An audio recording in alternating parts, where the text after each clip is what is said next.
Cro-Blanc. Jack London. Chapitre 13. Le pacte. Vers la fin du mois de décembre, Castor Gris entreprit un voyage en traîneau sur la glace du fleuve Mackenzie. Lui-même et Clou-Clouch montèrent dans un grand traîneau attelé des gros chiens de la troupe. Les jeunes chiens furent attelés à un petit traîneau que conduisait le jeune Mitsas. Ce traîneau était plus un jouet qu'autre chose, mais il faisait la joie de Mitsas qui commençait ainsi à tenir un rôle dans le monde et s'en montrait incommensurablement fier. Au reste, le petit traîneau n'était pas sans utilité, car il ne transportait pas moins de 200 livres de bagages et de vivres. Comme Cro-Blanc avait déjà vu des chiens tirer les traîneaux, il ne fut pas trop effarouché lorsqu'on lui passa au cou un collier de cuir rembourré de mousse, collier auquel s'attachait par des courroies une sangle se croisant 2 fois sur son dos et sur sa poitrine. C'est à cette sangle qu'était fixée la corde permettant de tirer le traîneau. En plus de lui, l'attelage comportait 6 autres chiens. Ils étaient nés au début de l'année et avaient par conséquent 10 à 11 mois, tandis que lui, Cro-Blanc, n'en comptait que 8. Tous les chiens étaient attachés au traîneau par des cordes de différentes longueurs. Cette différence, au moins en pratique la longueur d'une bête, permettait de tenir séparés les chiens de l'attelage et de les empêcher de se battre.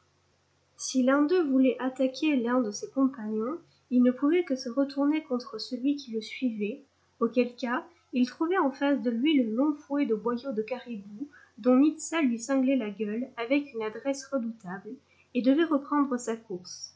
Si au contraire il voulait attaquer le chien qui le devançait, il se mettait à galoper plus vite et le traîneau volait sur la neige. Ce traîneau, tiré par les chiens disposés en éventail, était un toboggan construit en écorce de bouleau et relevé à l'avant en pointe de sabot ou de ski pour l'empêcher de buter dans la neige. La charge se répartissait également sur toute sa surface. Comme son père, Mitsas était un homme sage. Il avait parfaitement remarqué les persécutions dont Cro-Blanc avait été l'objet de la part de Lip-Lip. Mais alors, Lip-Lip avait un autre maître, et Mitsas ne pouvait guère faire autre chose que de lui lancer des pierres de temps à autre. Or, il en allait maintenant tout à fait différemment. Castor Gris, en effet, avait acheté Lip-Lip, et le jeune chien faisait maintenant partie de l'attelage de Mitsas. Par une vengeance ironique, il déclara Lip-Lip chef d'attelage, et comme tel lui attribua la corde la plus longue. C'était apparemment un honneur, puisqu'il guidait le traîneau. En réalité, c'était le poste le plus périlleux, car il devenait le but de la poursuite et de la haine des autres chiens. Car du formidable Lip-Lip, l'attelage ne voyait guère que la queue en panache de fourrure et le large arrière-train qui dételait devant lui, des spectacles infiniment moins intimidants que les dents blanches et le poil hérissé sur le cou dont Lip-Lip agrémentait ordinairement ses conversations. En le voyant sans cesse galoper devant eux, les autres chiens en concluaient avec logique que Lip-Lip fuyait et qu'il avait peur d'eux, ce qui leur donna, à l'instant même, l'envie de lui tomber dessus. À peine Mitsas avait-il donné le signal du départ que tout l'attelage s'élança comme une flèche à la poursuite de Lip-Lip en une course effrénée qui dura toute la journée. Lip-Lip essaya à plusieurs reprises de se retourner et de faire front, mais à chaque fois, le redoutable fouet de caribou de plus de 3 mètres que maniait Mitsas lui cinglait la gueule et l'obligeait à fuir de nouveau, écumant de rage, pour protéger ses côtes et son arrière-train des dents féroces de ses camarades. Enchanté, le jeune Indien imagina une ruse encore meilleure pour accroître la fureur des chiens et donc la rapidité de son attelage. Il se mit à favoriser ouvertement Lip-Lip aux dépens des autres chiens, lui donnant de la viande et à lui seul, devant eux, ce qui jetait les autres dans des paroxysmes de colère et de jalousie. Et tandis que Lip-Lip mangeait, protégé par le fouet de Mitsas, les autres chiens le couvaient des yeux en bondissant comme des fous. Même quand il n'y avait pas de viande, Mitsas tenait les autres chiens à bonne distance et leur laissait croire qu'il lui en donnait. Pour Cro-Blanc, il avait pris ce nouveau travail avec un certain flegme.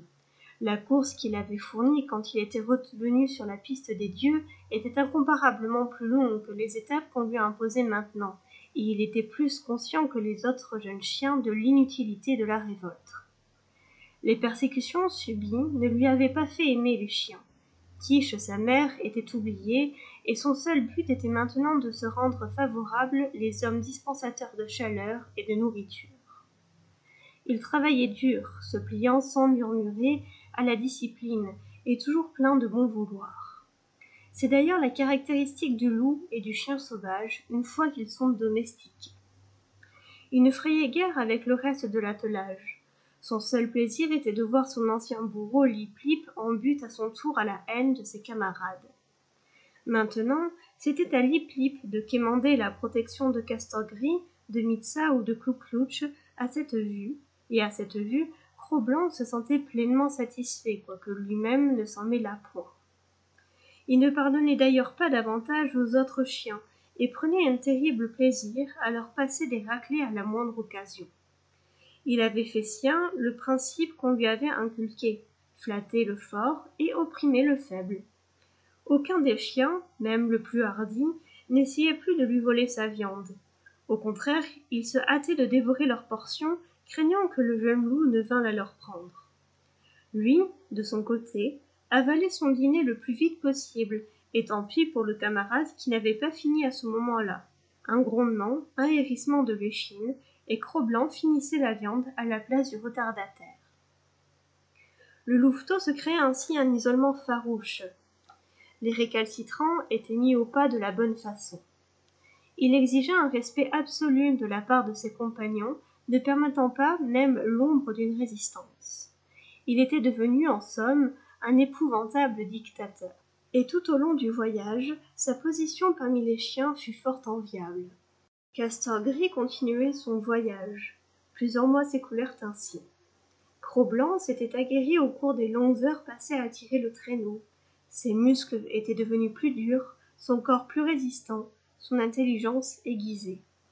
Il avait fait le tour du monde où elle devait vivre, il n'y avait trouvé nul bonheur. Ce monde était entièrement brutal, matériel et dénué de chaleur. Pour son maître Castor-Gris, il ne ressentait aucune affection véritable. Il était sa chose, il le respectait comme un dieu, certes, mais comme un dieu sauvage dont toute la bonté consistait à ne pas punir quand on s'était bien conduit.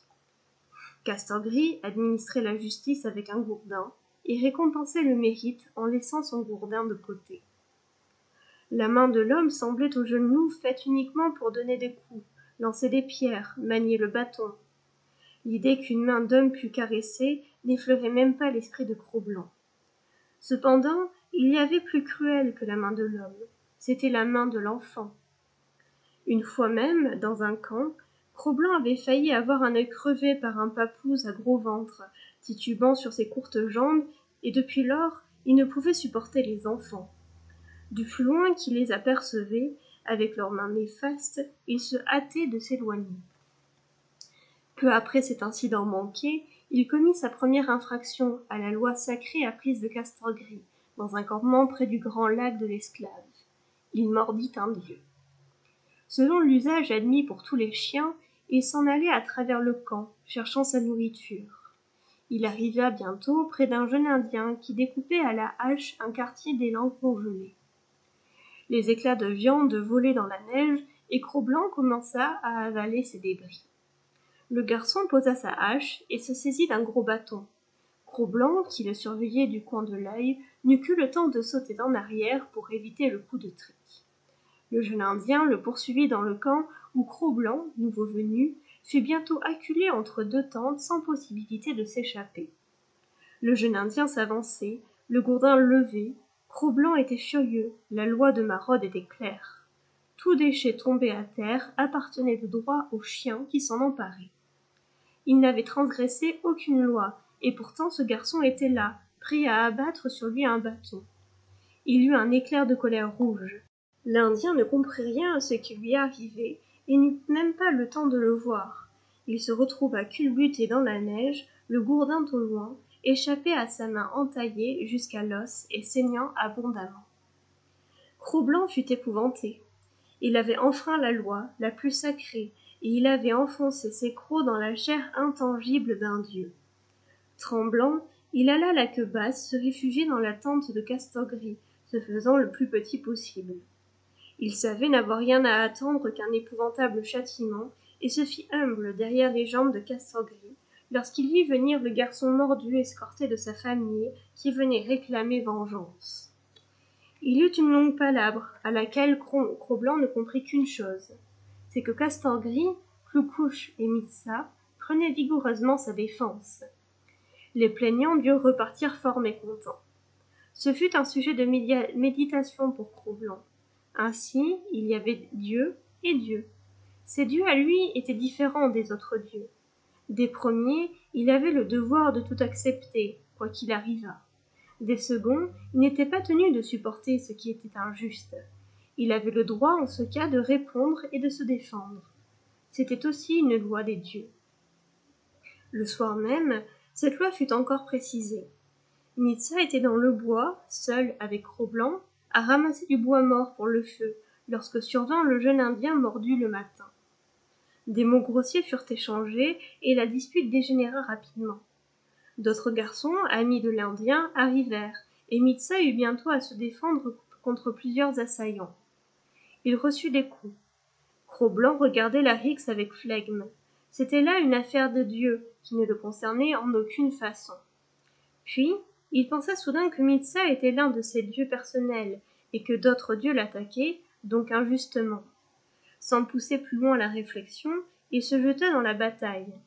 Environ une demi-minute plus tard, le paysage était couvert de jeunes Indiens filant à toutes jambes vers le camp, laissant Mitsa et Cro-Blanc maîtres du champ de bataille, où quelques taches de sang témoignaient en faveur de la vigueur des dents du jeune loup.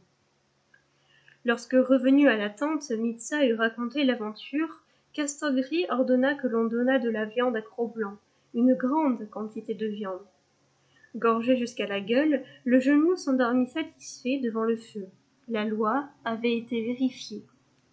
Et ce n'était pas tout. De la défense des dieux personnels à la défense de leur possession, il n'y avait qu'un pas qui fut vite franchi. Cro-Blanc apprit vite, par cette extension de la loi, à tenir tête sans faiblesse à d'autres dieux redoutables. Le devoir était au-dessus de la peur. Il y avait aussi des dieux moins courageux, notamment ceux qui venaient piller les biens de Castor-Gris. Il apprit le temps qui s'écoulait entre son appel à l'aide et l'arrivée de Castor-Gris. Il reconnut aussi que c'était plus la présence de l'Indien que la sienne qui mettait les voleurs en fuite. Pour lui, il fonçait sans discernement sur l'intrus, laissant à son maître le soin de régler les autres questions. Son goût de la solitude le désignait d'ailleurs pour ce rôle de chien de garde, auquel Castor-Gris l'entraîna. Pourtant, l'affection était un sentiment qu'il continuait d'ignorer. Fin du chapitre 13.